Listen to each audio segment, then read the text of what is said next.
Do you ever wish that there was a way to see whether your video script was actually keeping your audience engaged with your video or not?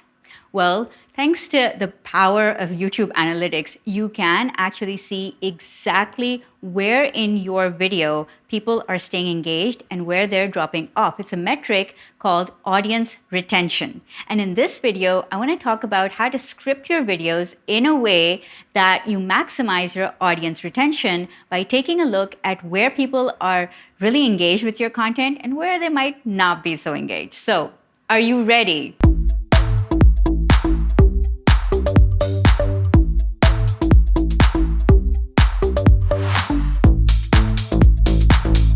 Hey entrepreneurs, I'm Salma Jafri. I'm a video content strategist, and you are in the right place if you want to grow your personal brand with video. Be sure to hit the red subscribe button and the bell icon next to it if you want to be the first to know when I upload a new video.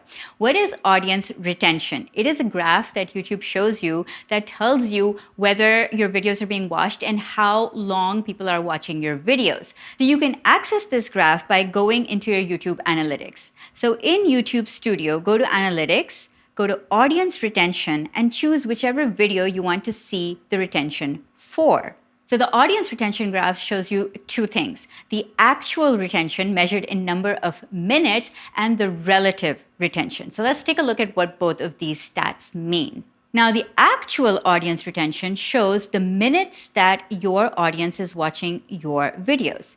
If you can get your audience to watch anywhere between 30 to 50% of your video on average, that's considered great audience retention. Relative audience retention shows how well your video is performing relative to other videos of that duration. So that helps you gauge whether your videos in comparison are performing well with others in your niche. So the first thing you want to do is look at your audience retention graph and identify weak points. Weak points are places where your audience retention drops significantly, and you want to analyze what did you say at that point that caused such a drop in viewership. And I experienced this firsthand because when I first started making videos, I experienced a drop in audience retention around the 2-minute mark of my videos. And when I looked at what I was saying around that mark, it was always because my intro was too long and I spent too much time introducing myself versus giving value straight up. And so I've actually changed my intro now, and I don't start with who I am. Instead, I start with the topic of the video and I get into the value proposition right away in the first few seconds of the video. And that significantly increased and improved my audience retention in the first few seconds of each video. Now, if you want to know my exact script writing formula, then you should click on this video in the info card, which is how to write a video script based on my video engagement timeline, VET formula. Is going to give you an exact breakdown of how I write a script. The second thing I learned from watching my audience retention graph is to never end your videos with these two phrases or any variations of these two phrases. What are those two phrases? Number one, thank you so much for watching this video. And number two, well, I hope you enjoyed this video. The minute you say this phrase or any variation of these two phrases, that is a cue to your audience that your video is now ending and they're gonna tune out. And you don't want them to do that because typically your CTA or your call to action or something that you're selling or some important point you want to make is at the end of the video. Often we ask for comments and shares and, click here, do this at the end of the video. So you want to make sure they watch till the end of the video. So when I look at my audience retention graph, here's the point where I saw, look at this dip. Thank you so much for watching this episode today. I'm going to see you next week on Content Marketing Tips.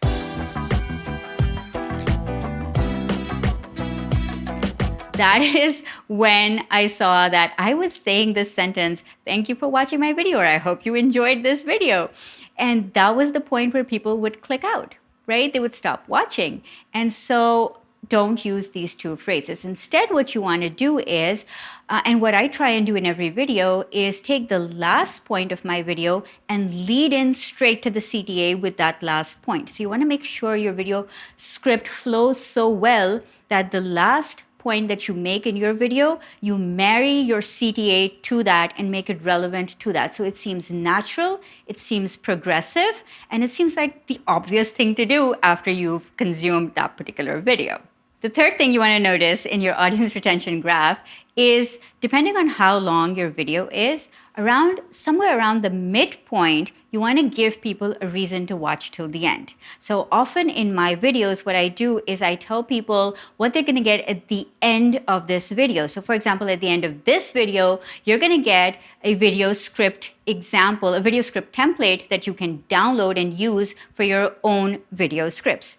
See what I did there? So you want to make sure that if your video is, let's say, 10 minutes long, then around the 5, I would say anywhere between the 4 to 6 minute mark, place something that's going to keep people want to stay tuned till the end. It could be a special offer. It could be like, stay tuned for this particular download, or I'm going to give you the link at the end. Anything that's relevant, related to the video, that makes sense for you to give at the end. Okay, point 4 is to pepper your script with actual examples versus just theory. Every time I look at my audience retention graph and I see that the points that people are most engaged is when I'm providing an example of something that I've just talked about. So if you're making educational videos or any kind of videos really that are teaching or training something, then you want to make sure that yes, you're giving theory and advice and everything, but try and give a practical example of how that theory or that point is being implemented.